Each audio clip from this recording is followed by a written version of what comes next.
Iowa. We're about 15 minutes away from University of Iowa, and I'm originally from Chicago, born and raised, but I've lived in this community for about 22 years. Yeah, I moved here in 2000 after my undergrad.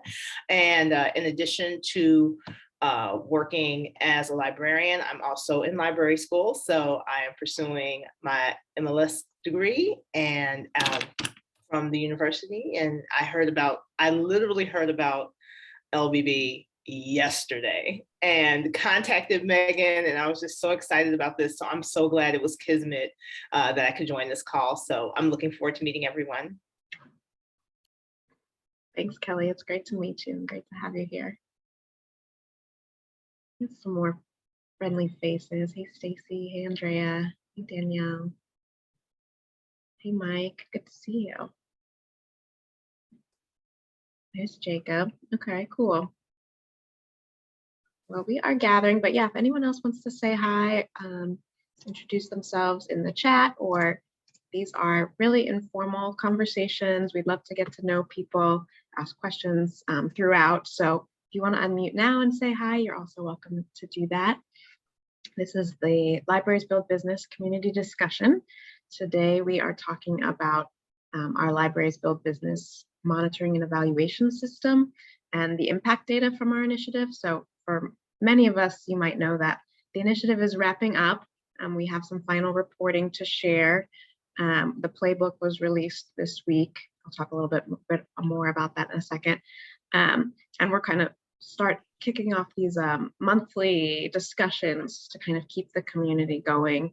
So hopefully this won't be the last time. Hopefully you'll join in the future. Hopefully you'll see us around as we continue to engage here and talk about the work that we're doing. There's a number of different Libraries Build Business cohort members here today, so they'd be happy to tell you about their programs and experiences and their experiences with monitoring and evaluation in the community or today on this call. Yeah, so we'll get started in just a second. I see a lot of people are introducing themselves.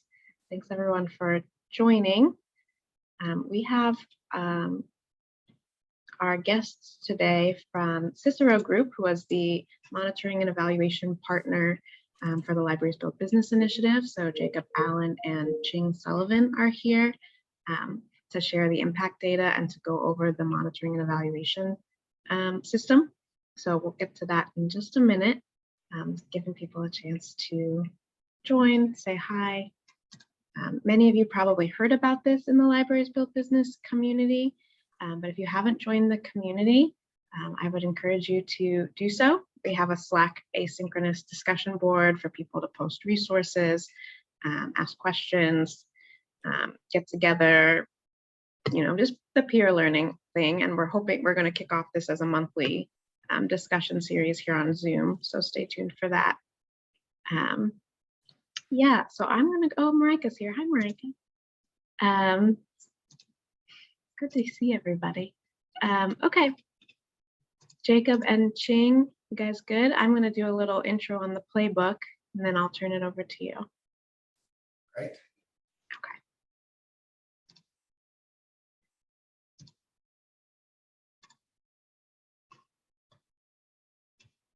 Okay, so thanks again, everyone, for joining. Like I said earlier, we hope for this to be an informal discussion, so feel free at any time to type questions in the chat or unmute yourselves and ask questions or share examples. We would love to get to know one another, and yeah, so no pressure or either way, but definitely feel free to unmute if you'd like to.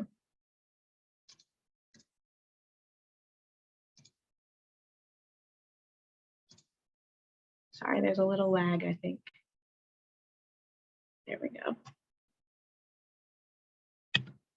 Okay, so for most of you, you're already familiar with Libraries Build Business. Libraries Build Business is a national initiative of the American Library Association, supported by google.org, to build capacity in a cohort of 13 public libraries from around the country, offering small business and entrepreneurship programs with a special emphasis on low-income and underrepresented groups. So the program started about 2 years ago, and we are winding down now. We just launched the playbook, and we have a Libraries Build Business community of practice that everyone is invited to join. And more about the playbook. So the playbook is kind of a practical resource of strategies and models from our work together, lots of inspiration and examples from the programs. We think that any library, no matter the size or the budget, can do and should do support for small businesses and entrepreneurs in their community. So the playbook is just that. I think it's a great demonstration that libraries are critical partners and leaders in that space, and give some how-to advice for people getting started or thinking about expanding or sustaining a program.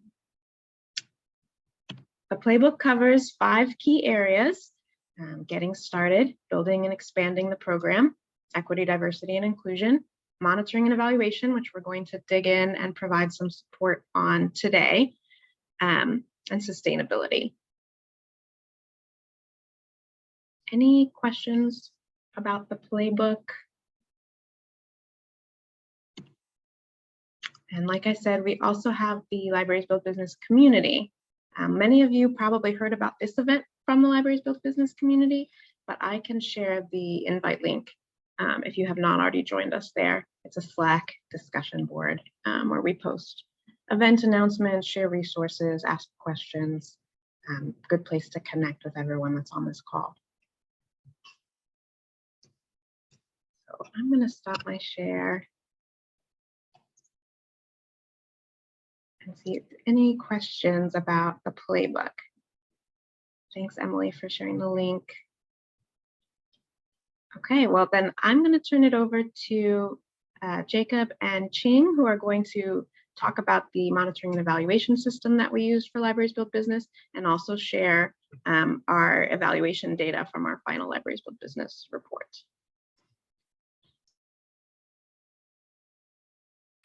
Thank you so much, Megan. It took me half the day to not unmute myself. So usually that's actually a pretty good day for me. So glad to be on the phone and video with all of you. This is an opportunity. We're excited about this opportunity to share with you some of the things we've found and learned as we've been alongside this great initiative over the last 1.5 years or so, with a lot of the wonderful libraries that are on today and have been part of this cohort and project. Just a little bit of background. Cicero is an organization that provides consulting and advising services to lots of nonprofit and mission-driven organizations, as well as some for-profit companies. Our goal is to help organizations and initiatives like this one maximize their impact, their results. So we go from doing great things to actually having a great impact and making a difference in the world. So we're excited to share with you a little bit about how we've gone about this with ALA and with the participating libraries, and then share some of the results. We're going to try to make this a little bit engaging. Would love your thoughts and questions. So if you have questions, send them in through the chat, raise your hand, or just start speaking. And if you have to speak loud and continuously to speak over me, please do that. I don't want you to stop because I'm just droning on. But we'd love questions or ideas or anything else.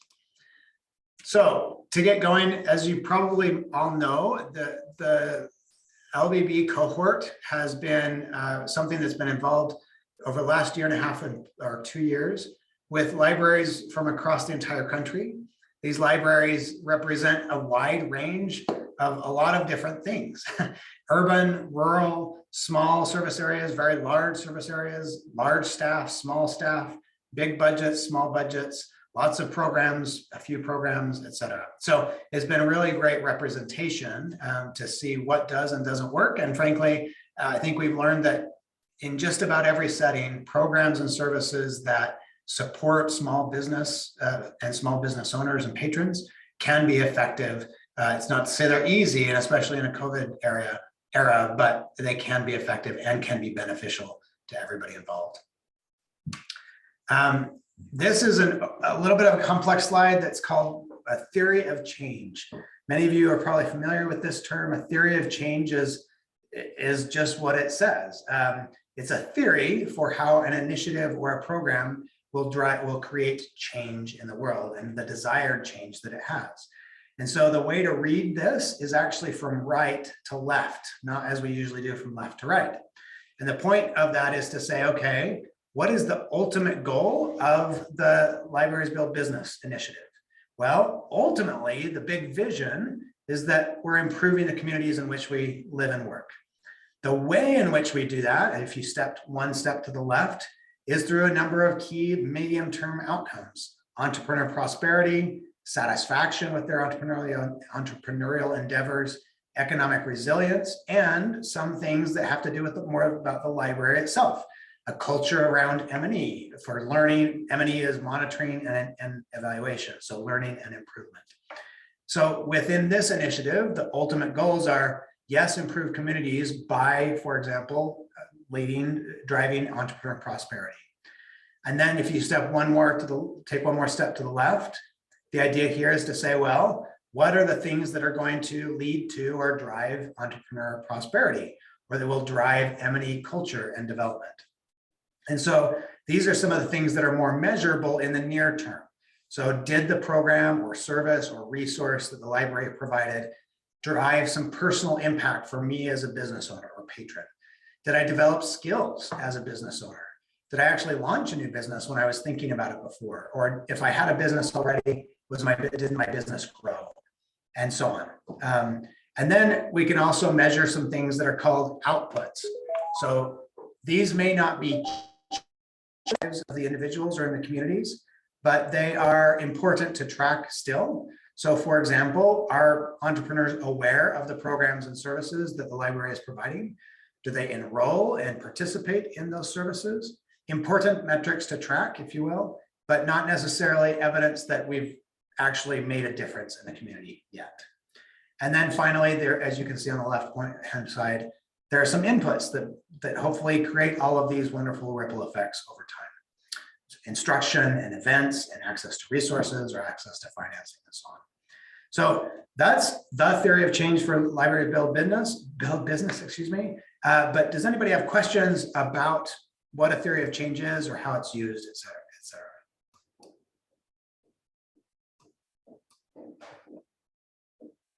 Is that as clear as mud?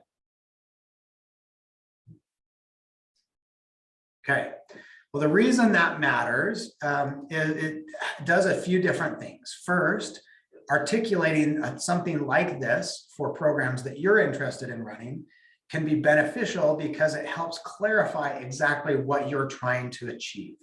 It's very easy in my experience. I've worked with hundreds, probably thousands of nonprofit organizations and initiatives over the years. It's very, very, very easy for organizations to say, hey, let's do a program, and then just start doing it and not think hard about, well, why are we doing that? And what is the result we hope to see?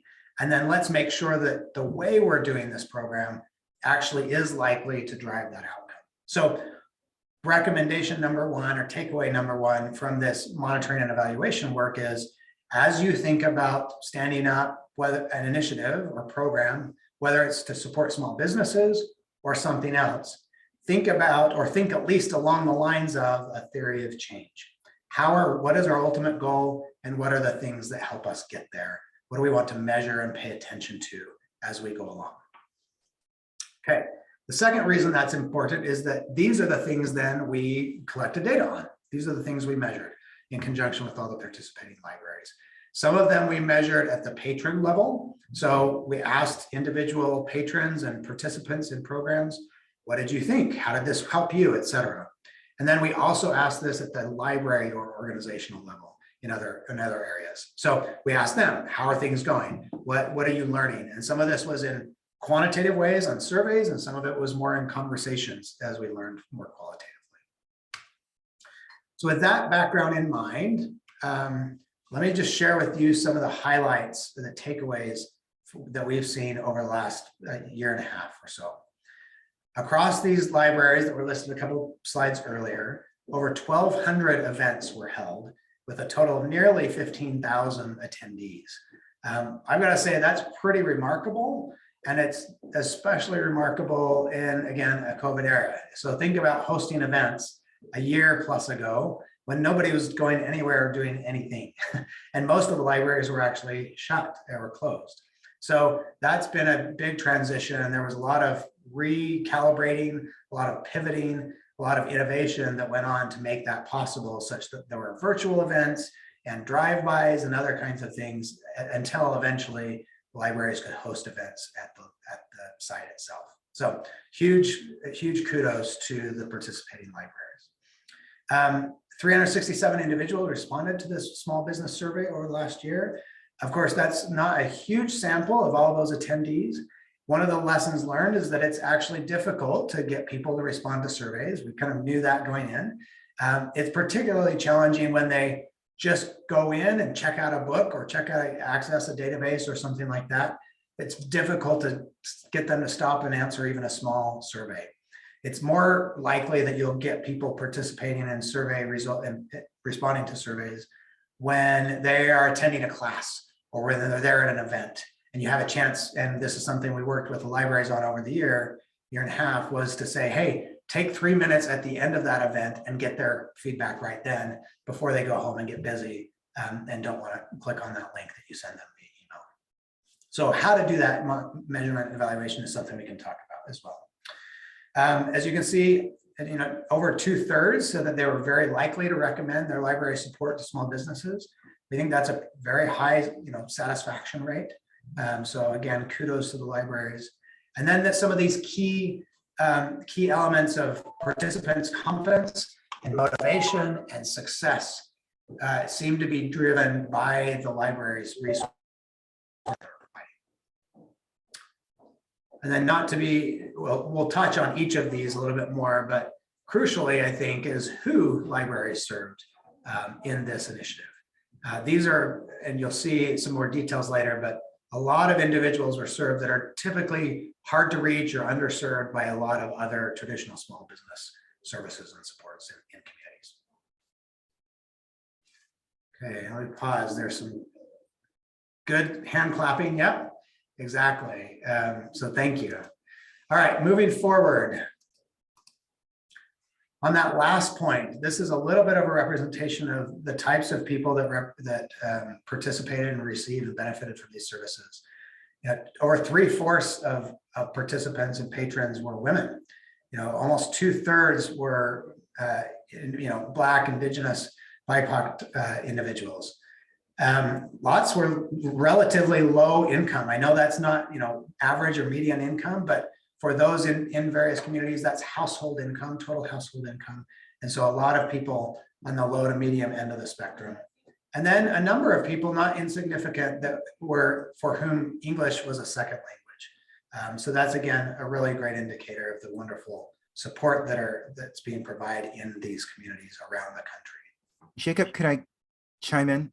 Please. I was doing a presentation for our board yesterday, and I noticed that 77% is how many we had in the Built in Broward project as well. Why do you think that there were so many female participants versus male participants in nearly all the projects? Yeah, it's a great question. I have a hypothesis or two, but I actually turn it back to those of you who are running these programs. Why do you think that was the case?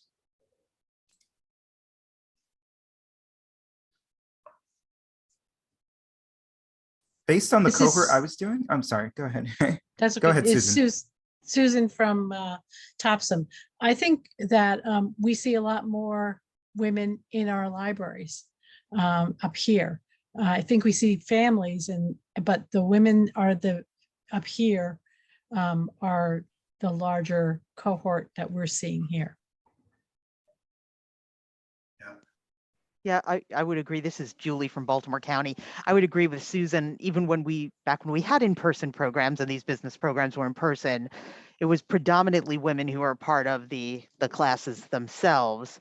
That being said, I also wonder if they were just more likely to, actually answer the surveys, because basically all our programs were virtual, and that was maybe they were more likely to respond. Yeah. I was thinking that too, that maybe women were more likely to respond. But I would say from the cohort that I've seen that it is mostly made up of women. And based on the stories I've gotten, it seemed that they were doing most of the transitioning during the pandemic. Yep. Great points. And those hit on some of the hypotheses I had as well. I think that's exactly right. And a takeaway from all of this for me is I've been involved in and familiar with a number of small business support initiatives over the years provided by various different actors. Interesting to me, again, is that if you want to reach women, if you want to reach these kinds of profiles, libraries are a great place and way to do it. So again, something to say is we may not be serving everybody, but we can orient and target and tailor services for these kinds of identities. So great points, everybody. Okay, moving on. As noted before, one of the key things that was a near-term outcome was how do business owners feel about themselves as business owners or as prospective business owners? And knowing that things like I'm motivated to start or continue running my business, or I'm confident as a business owner, or even I feel successful as a business owner are key drivers of their ability to continue, to persist, to overcome challenges, and ultimately to be successful for themselves and their businesses and their families. So overwhelmingly, you can see that the strongly agree and the somewhat agrees are overwhelmingly strong majorities of all of these things, which I think, again, is really impressive, especially in a COVID environment, that folks felt that motivated, felt that confident, and that relatively few people would disagree with the notion that they were motivated or confident or successful. It got a little bit more interesting, I think. So that's how they felt about themselves. Then we asked as well, what role did libraries play in your feelings of motivation, confidence, and success? Do you agree that participating within your library's program helped you increase your feelings of, again, motivation or confidence or success? And again, very strong majorities felt like, especially on the motivation and confidence front, that they agreed that the libraries were helpful. I will say, as the cynical researcher kind of perspective, I wondered about this at times, in part, and not because of a question of the libraries or much less the individuals involved, but to be honest, some of the services that are provided are relatively light touch. Again, access to a database or a list of resources or a book or a one-off training seminar. Those kinds of light touch interventions aren't always perceived as being terribly helpful. But I think, again, across a variety of different programs. But I think it's interesting to see how many people thought I was wrong, that they were in fact very helpful and contributed meaningfully to their motivation and confidence, and even to their success. Any comments? I'd love to hear, again, from those who participated in this cohort, in this initiative. Did you see examples of why that was the case and how that worked?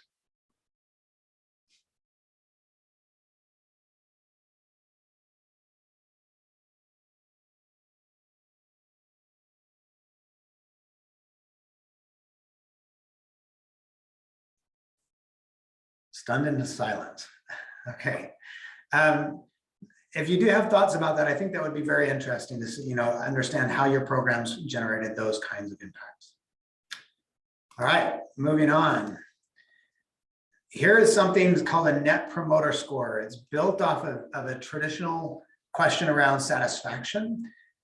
Many industries, and including the social sector and nonprofits, use a Net Promoter Score to determine how satisfied and how appreciative folks are of the services or of their interaction and experience that they receive. The way a Net Promoter Score, in short, this initiative's Net Promoter Score was a 55. And that's actually very high. Let me explain how that works. The Net Promoter Score asks people on a scale of 1 to 10, how likely are you to recommend this service or this company or this organization to your friends and colleagues and family? And that one single question has been shown to be very indicative of things like satisfaction, willingness to come back, or interest in coming back and engaging with that program or that organization again, and so on. And then on that scale of 1 to 10, it's actually pretty difficult to get a promotion. if you will, or somebody who is promoting you as in their referrals to others. It takes a 9 or a 10 to be counted as a promoter. Scores of 6, 7, 8 count as neutral, not super strong, but not negative. And then a 5 or 0 or 1 to 5 is called a detractor, somebody who's negative or not happy. They might talk about you, but you don't want them to be talking about you because they're not terribly excited about what they're not terribly positive in what they're saying. And then the net promoter score, you can see obviously that in this case, there are a lot of promoters, over nearly 70%. But the net promoter score takes that total number of proportion that are promoters and subtracts from that the portion that are detractors, and you get that score of 55.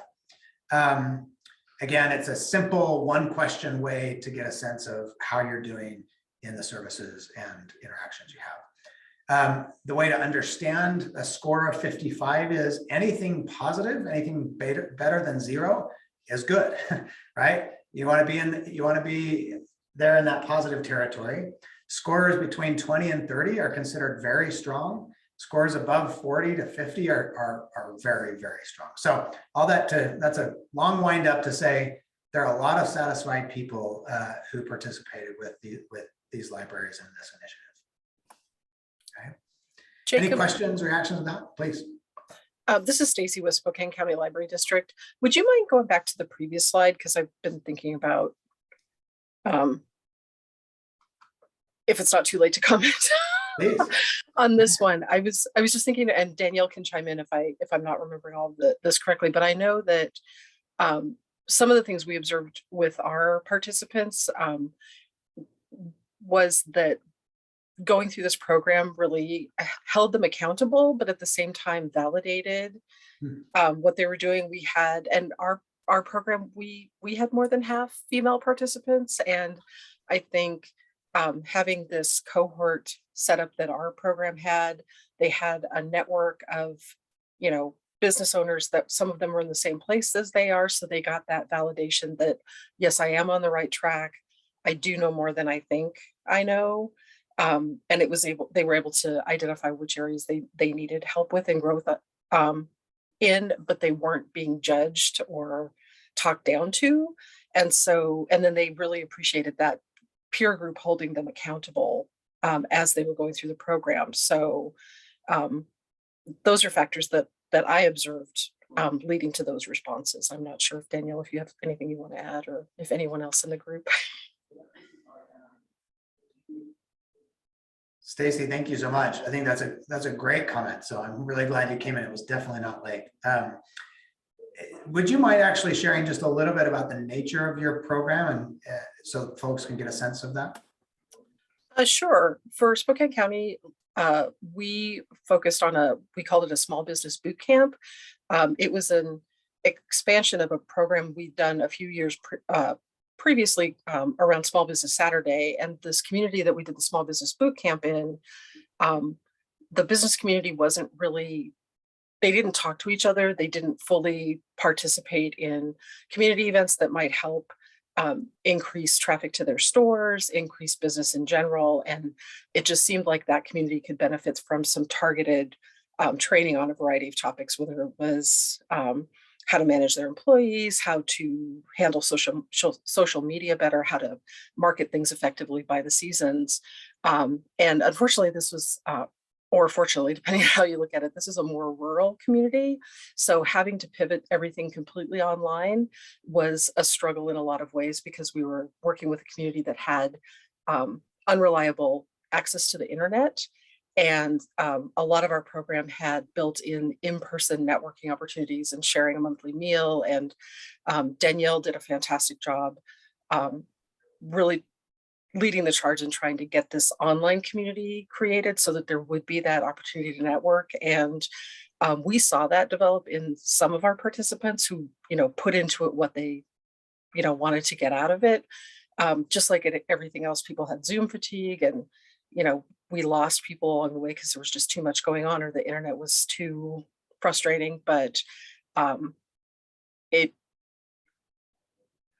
we didn't have the success we were hoping to, but the fact that we were able to be successful despite all of the pandemic challenges was a positive for sure for the community. Yeah.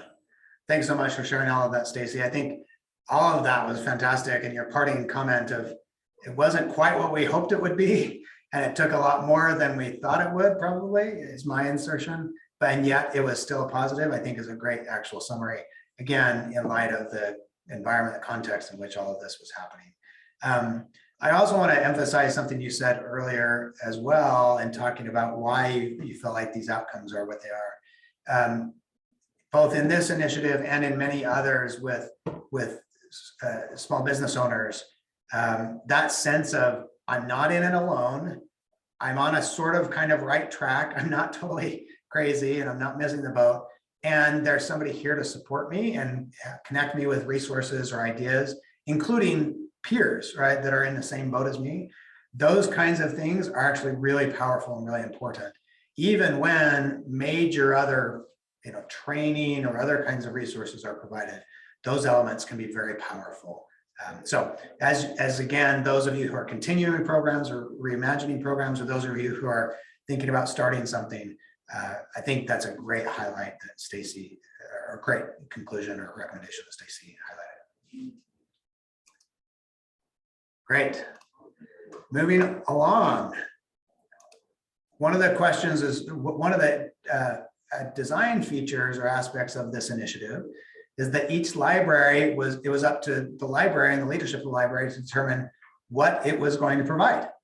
So this was not a single model, a single program that everybody was doing the same thing, but rather it was kind of an innovation experiment lab, if you will, in which there were opportunities to try different things, high touch, low touch, long running one-offs, all sorts of things. And so we broadly categorized these into four groups.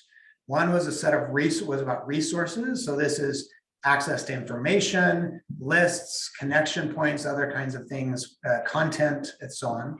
There's instruction. So the types of boot camps or curriculum or training seminars or other kinds of things, workshops. Then there were events, oftentimes networking events or connection events, whether it's with different kinds of companies or other kinds of things to highlight what was going on in the community or amongst those participating small businesses. And then funding. And I don't believe, I could be wrong about this, but I don't believe any library actually provided funds to small businesses, but rather this is about helping, being very intentional about helping businesses gain access to funding and capital. So those are the four buckets. As you can see, resources and instruction were the most common across libraries. So 83% in Q1 and 75 and 67% respectively in Q4 of last year of libraries provided those kinds of resources, each in their own way. And then, a third to nearly half were providing events. Again, that I think was a little stymied by what was possible. And then interestingly, funding was something that didn't happen a lot, or at least it wasn't thought of as a funding exercise early on.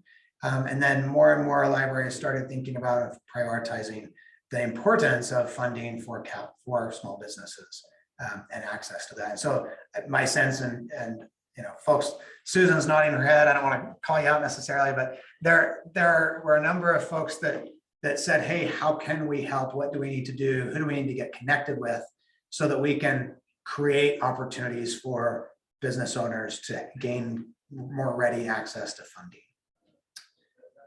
Anyone feel the need or opportunity to comment on the types of things you did and why you selected one approach versus another?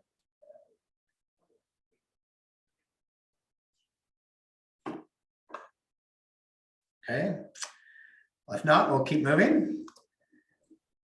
Within the events category. Hey, Jacob. Yes, please. I'll share one of the things that we did in Spokane. With our small business boot camp, it was a year-long program, and we felt that having some sort of incentive for the business owners was going to be helpful. So we did provide a small micro grant. So that might have been what some of that funding was from. So if participants completed the program with our grant funds, they received a small micro grant that they were able to use for their business. Unfortunately, it's not something we're able to have long-term, but for this particular program, with the flexibility of the grant funds from ALA, we were able to provide that, which I think really helped some of our participants stick it out for the whole year. Excellent. Thanks for sharing that, Danielle. And Jacob, this is Sheldon from Broward County. I would say we didn't do funding because I don't think the funding would have gone as far or been as utilitarian if we gave money out. I think we could have done a little bit more with workshops, reach a few more people, helped a few more people instead of giving it out. Yeah, that makes sense. Obviously, libraries aren't usually flush in cash, right? So we're, getting that kind of funding to be able to hand it out to others is a challenge.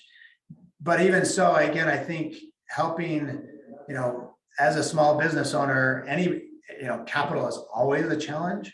And so helping folks understand where they can go for sources of capital, whether those are grants or loans or other kinds of investments, is something that is a difficult to navigate aspect of being a business owner. So again, would not say, hey, everybody send out tens of millions of dollars in grants to small businesses necessarily, but rather don't forget about that aspect of being successful as a small business owner. I can just add from Los Angeles that there were a lot of funding streams available to small business owners that were provided by the city itself. So the library department didn't need to jump in with funding from the grant to micro fund for people's businesses. So sometimes there have been so many grants that have been put out there through FEMA funding to municipalities. So sometimes just helping people navigate that is helpful. In terms of the grant, we did pay our participants. We didn't pay them to use the money to support their business. We paid them for their input in creating products that were useful for them. So we looked at them as consultants to help develop the best kinds of resources that they were looking for. Excellent. Thanks, Madeline. Great points. There's a couple of questions in the chat for Danielle to start. Oh, you already responded. Anything else you'd like to say about that, Danielle?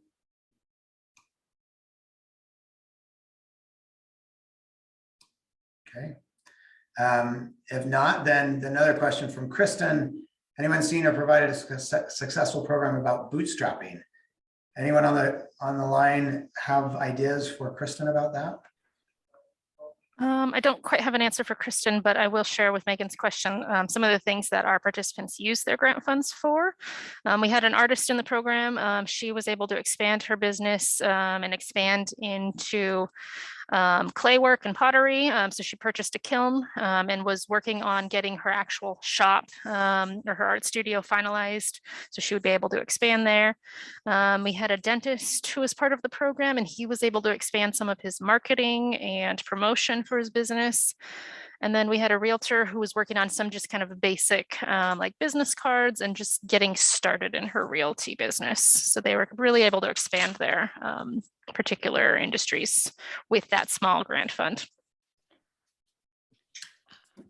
Sorry, there was a question about bootstrapping, and we didn't do anything about that, but I thought that the EBSCO has a product, the entrepreneurial mindset. So I think that there were people here who may have engaged with the entrepreneurial mindset bootcamp, which had information from EBSCO that had like segments in it about bootstrapping. Yeah, we did a little bit of that program. We didn't get as much participation because that was another online service, which our participants were struggling with the internet. But it is the entrepreneurial mindset training. Who Owns the Ice House is the book. And then there's this whole online component where you go through and watch these videos about different entrepreneurs and people getting started. And a lot of it is that you don't have to have a ton of money to start a business and to be an entrepreneur. So really that growth mindset was a big focus in the program as well. Excellent. Thank you both. And great questions and responses in the chat. So thank you, everyone. Okay. And then, yeah, that point that Rachel just made and that Madeline made earlier is one of the key things I think that has been learned generally is the role that a library can play as a connector to others and helping people become aware of what resources are available in the community. Because there are lots of other organizations that are dedicated specifically to small business development supports, even in small rural communities. And so there's opportunities to tap into those and connect folks with those. There was a question in the chat about more information on the EBSCO database. I think you have to probably purchase it separately from other EBSCO products. I believe it's called the Entrepreneurial Mindset.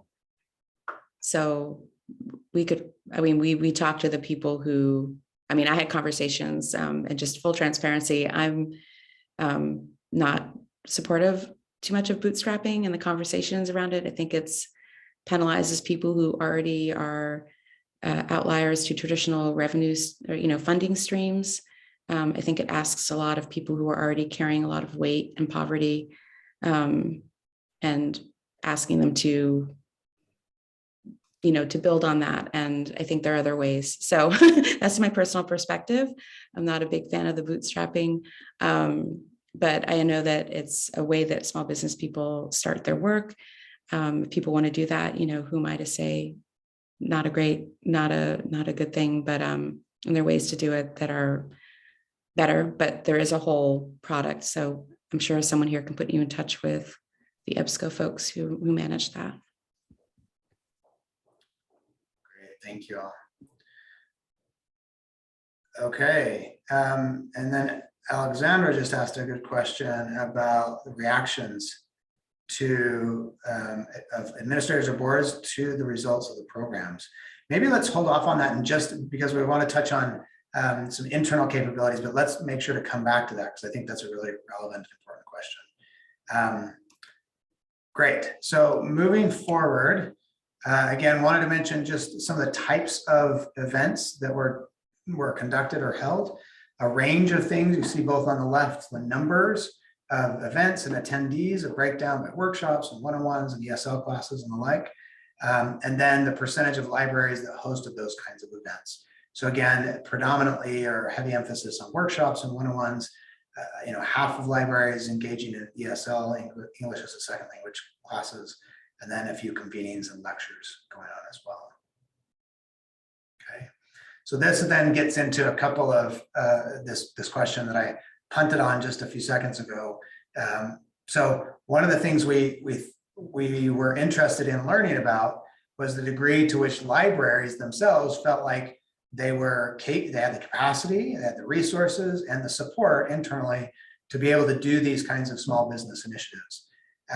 And so as you can see, strongly agree, the vast majority of all respondents felt like that was the case. You have these resources and again, the commitment both to provide and improve those supports over time. This is a great place, I think, to ask that question and to re-ask that question, Alexandra. Folks that were participating, how did you make that happen? Why do you feel like you had that kind of capacity and support? Where did that come from? What did the administrators or boards think about these programs? Would love to just open it up to the floor.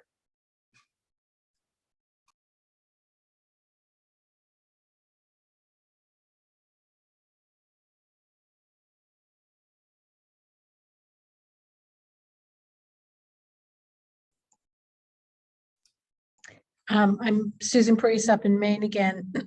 One of our governor's priorities has been to get entrepreneurs rolling in the state of Maine, bringing people up here to work in an area where We are, very rural and very old. We're the oldest state in the union. So that was from the state on down.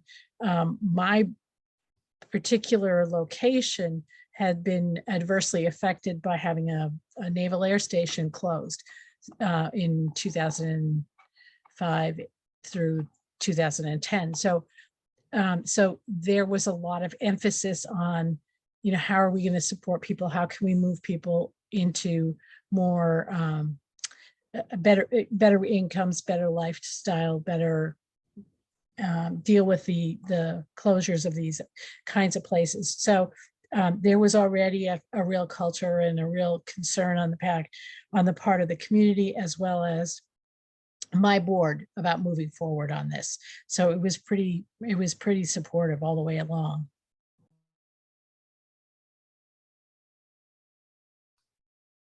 Great to hear. Thank you, Susan. Others, anybody find it challenging to convince key stakeholders to sponsor this program or to keep it going? And how are you feeling about it going forward now that this initial pilot is over?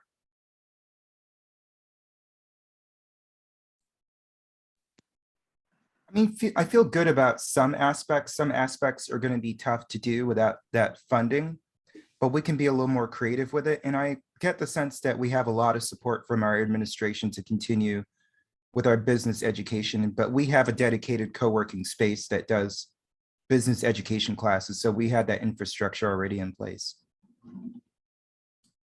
Thank you, Sheldon. Great to hear. So I think for us in Baltimore County, we were able to hire a small business consultant as part of this grant. And part of that, the reason for that was we had no dedicated staff member dedicated to small business services. We were just a few of us doing the work. And part of this grant money was to prove that, we hired this individual with this grant money to kind of say, if we have someone who can dedicate time regularly to this, the impact we can make would be so much bigger and so much greater. And so we were able to hire, Carly, she's here. I saw her earlier. Carly is here.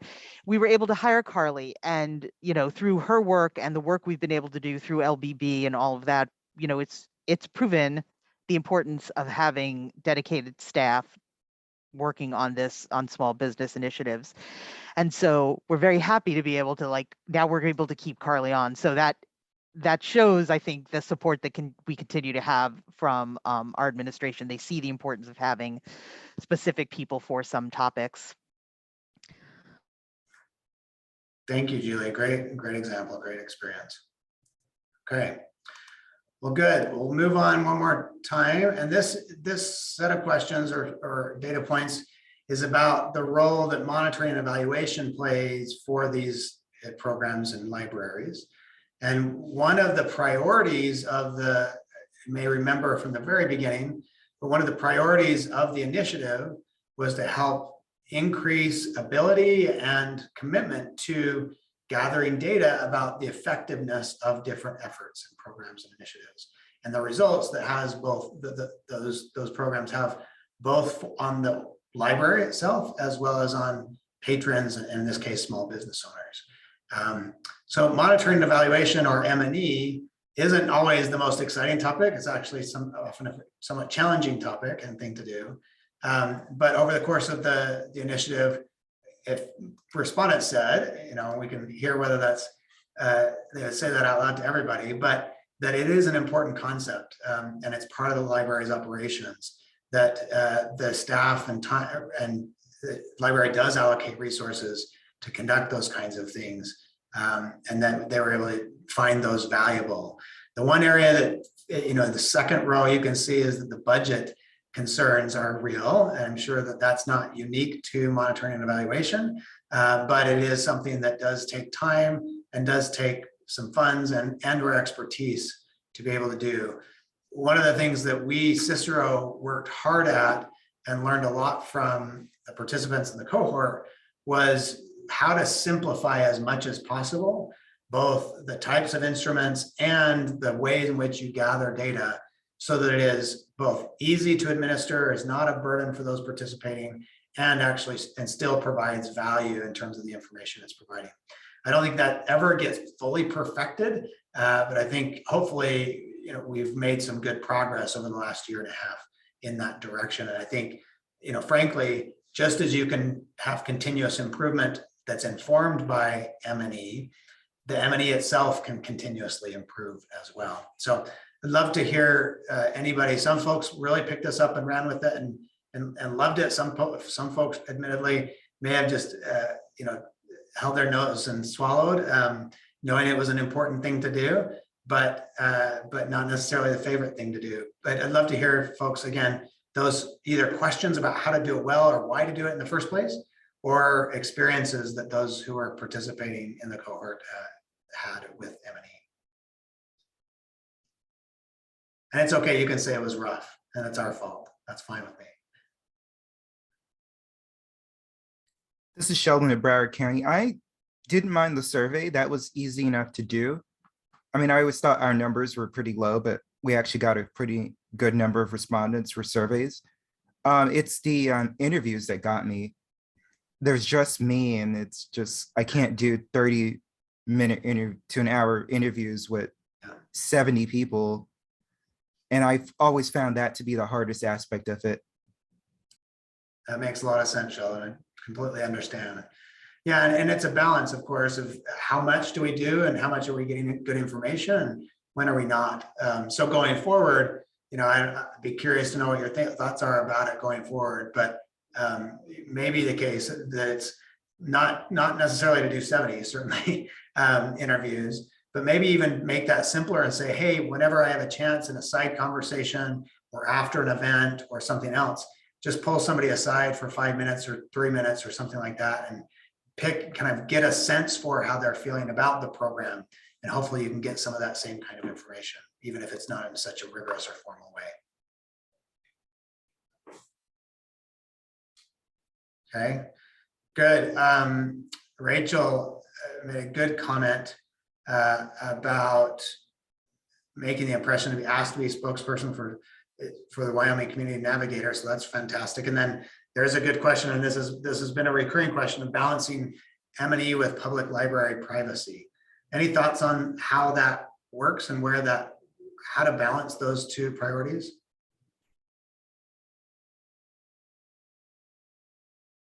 Julie, again, don't mean to call you out, you can demur, but any thoughts on that one?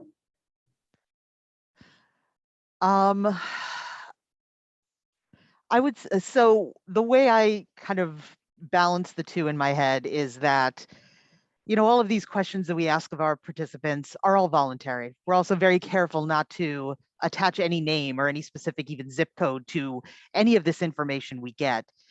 As we describe why we do these surveys to the participants, we're very careful, or we try to be really upfront about the fact that we're not going to attach any of this information. Your privacy is incredibly important to us, but that this information helps us. This information helps us get more money to bring you other programs. It helps us to provide these opportunities so that we have enough staff. I know that for a few of my staff, the question is always, they were very uncomfortable with the questions around, what is your income, what have you. But I look at these questions and I think, how different is it than the census information that I answer every 10 years? It's not that different, and we are very careful about keeping people's privacy. So that doesn't work for everybody. That doesn't mean that we get 100% response rate, but I think understanding the importance of gathering this information and doing it in a way that that protects the identity and protects the confidentiality of our participants, of our communities, is incredibly important. But I feel like we can do both. Yep. Great. Thank you, Julia.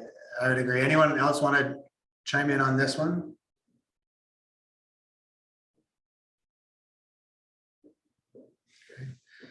I think there is, again, it's a balance in this case, right? And it's, in my opinion, if you're not able or willing to ask anything, you're not going to have the information that you need and want to be able to provide good value and good impact for the people you're trying to serve, which means that your efforts, the resources that go into those are wasted, frankly, or have a high likelihood of being misused or not effective.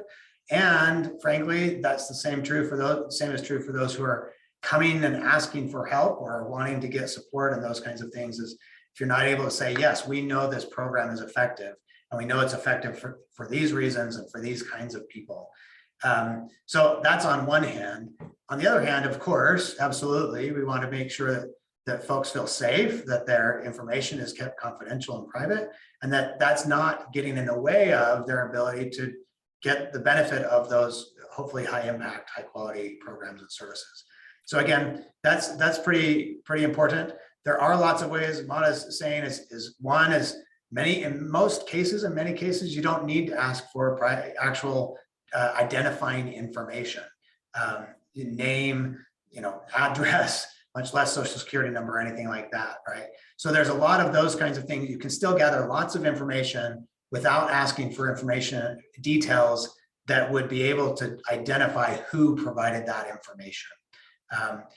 In certain circumstances, it is valuable to have some of that identifying information. Usually that's when you want some before and after data. When you want to know, hey, where did you start with respect to your understanding of certain set of skills or activities or tasks, or where did you start with respect to the size of your business, and where did you end, and what did you learn over time as a result? Even in those cases, there are lots of ways to collect some identifying information perhaps, but still to maintain that privacy and that anonymity without anybody really needed to know about that. And usually there are ways to provide that reassurance and to treat that data in effective ways, or effectively, carefully, so that you don't breach that privacy or that confidentiality. Again, it's not to say that that's always easy or clear exactly how to do that. If we had more time, I'd be happy to go into how to do that in more specific circumstances. But that is something that is done all the time in lots of social service activities. I would just echo what Julie said in that, and I think that as a profession, privacy, customer confidentiality is a hallmark of what we do in librarianship. But the majority of the time, we are so much more concerned with individuals' personal information being kept private than they are, as they're having a really loud cell phone conversation with their doctor's office on the main floor of the library or whatever. But because, like Julie said, the questions are voluntary, I was just thinking about our participants, and we had one of the men in our group was working on developing like an app, a software thing, and he preferred not to answer some of the questions because he was concerned about other competitors being able to, somehow get a hold of his proprietary information and get the jump on this market share that he's trying to work on. So I think that we're doing our due diligence as librarians. And for the most part, at least with our participants, people weren't as concerned at all as we were about making sure that their information was not identifiable and keeping it private. Thanks so much, Stacy. Great points. Okay, we are within 60 seconds of the hour. Welcome any other questions or thoughts, but hopefully this is helpful. Again, please provide, don't hesitate to reach out to any of us at Cicero or Megan at ALA or any of the others who have been sharing such great experiences and advice. Really appreciate all of your input and participation. And I will say on our behalf, on our part, toward those who were involved and filled out the surveys and used all of that information, thank you very much for your patience and commitment and willingness to do this part as well as all the other things you were doing to deliver a really great set of programs. So thank you for all that you do. With that, I'll turn it back over to Megan. Thank you, Jacob. Thanks everyone for coming to this conversation today. The monitoring and evaluation materials are all available in the playbook, and we're also working on getting a short version of the survey up on Project Outcome if you're familiar with PLA's Project Outcome. So that is something to watch out for in the next month or so. So if you need any help with M&E, as Jacob said, we're all happy to help. Thanks everyone for being here today. I dropped a link to a quick 1-minute exit ticket survey in the chat. If you could fill that out and let us know what you thought of this workshop. We hope to do these kind of on a monthly basis with different topics and different speakers. So we'd love your feedback there. I think that's it. So take care, everyone. I'll leave the line open for a few minutes if anyone does want to chat, but otherwise take care and we'll hope to see you soon. Thanks all.